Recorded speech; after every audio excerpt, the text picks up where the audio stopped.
When it comes to the Packers, how concerned are you knowing that they've lost 3 straight games and have a sub 500 record 7 weeks into the year? This is immediate panic now. This is immediate, holy shit, what's happening? You lost to the Giants in London, you lose to the Jets, and now you lose to the backup quarterback of the Commanders, who, by the way, are on a 2-game winning streak, which played the Bears, not really competitive. And then you go and you beat the Packers.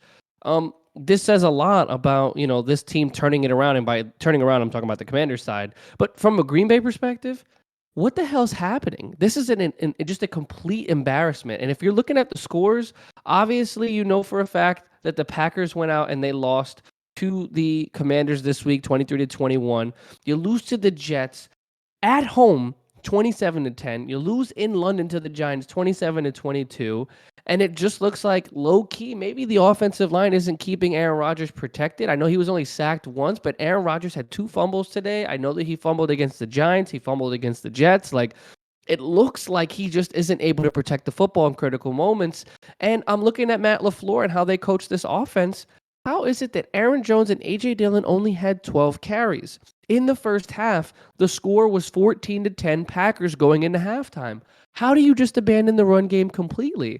In what world where you're up, do you not want to continue to run the football and keep the ball away from the other team? The Packers didn't even score in the third quarter. Washington capitalizes and scores 10 unanswered points, and the Packers scrummage up 7 points late in the fourth quarter to try to make this competitive. And look what happened. They end up falling and they lose to a very bad Washington Commanders team.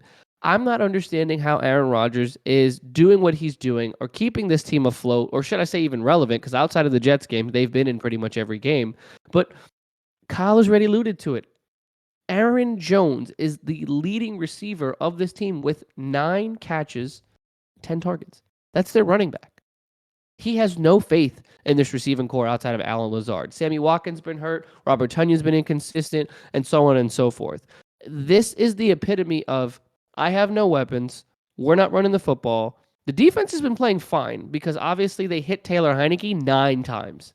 That is ridiculous. And granted, he was only sacked once, but he had a QBR of 40. That's horrible. It's not that the defense isn't competing. It's not that the defense isn't putting them in positions. They're not capitalizing late in game. Aaron Rodgers has turned the ball over late in game a couple of different times, and it just looks like the coaching staff is a little lost here. Just because you lose Devontae Adams should not mean that you regress this much. You don't go 13-4 last year to 3-4 this year, 7 weeks in, and say, yeah, fine. No. The Green Bay Packers have way more talent on this roster, way more talent than the Commanders do, in my personal opinion. And they just weren't able to stop the run either. That was the one part of the defense that I have to say that they were unable to stop. They had 166 yards on the ground. And again, I keep saying they, and I just went back and forth between two different teams. But the Commanders had 166 yards on the ground. They were able to keep the ball away from Green Bay, continue to drain the clock, and move it throughout the game. So overall, shout out to the Commanders. Once again, another team that nobody predicted to win.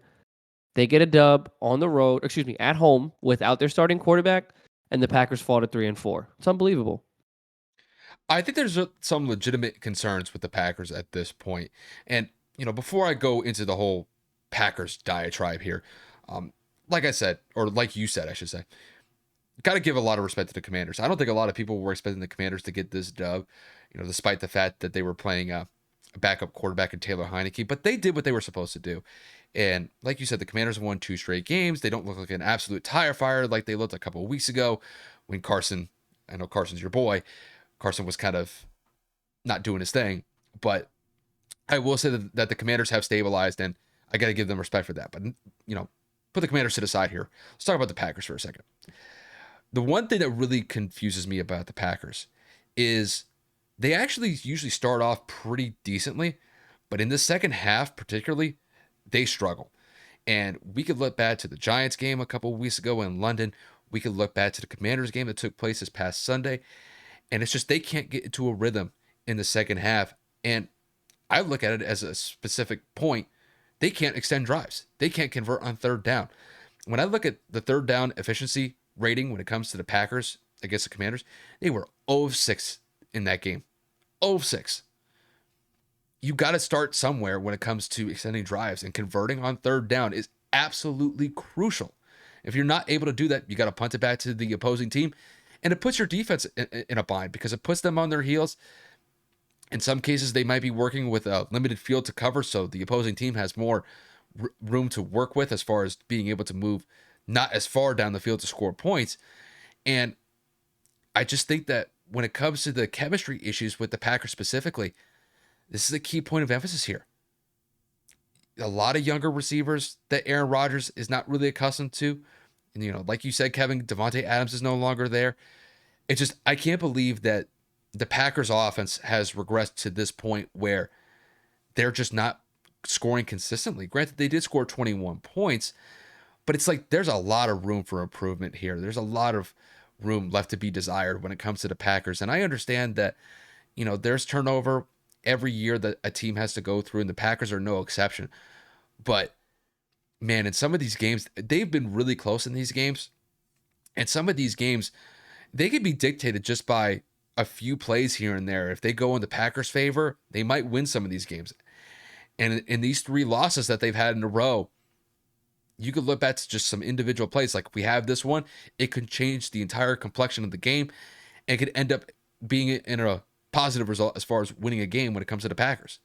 But, when it comes to the Packers, man, they're going to be lucky to make the playoffs this year. Because when I look at the Vikings right now, the Vikings are head and shoulders above them. Not only just, I think, as a overall team, but in the standings. So they got a lot of catch up here because, we're about halfway through the season. We got a couple weeks before we hit the midway point. So I'm not saying like it's to the point where their season is over and they need to start focusing on the draft yet.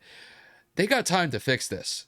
But when it comes to the offense, I think it's the primary area of concern just because I know Aaron Rodgers is one of the best quarterbacks that we've seen in NFL history, but he can only do so much. And if guys aren't running their routes properly, or if Aaron Rodgers is getting pressured, doesn't have the time to be able to execute plays to move that offense forward, the team's going to struggle. And so far this year, it's been a grind for the Packers. It has not come easy. Even in some of their wins, they've been very difficult. So I can even look back to the Bucs game a couple of weeks ago that they had. They barely won that game. I think they won that game by the score of 17-14. Actually, I think it was even less. I think it was like 14-12. It was a really low scoring game for them. So even their wins are coming very ugly. So they got some areas of improvement, primarily on the offense.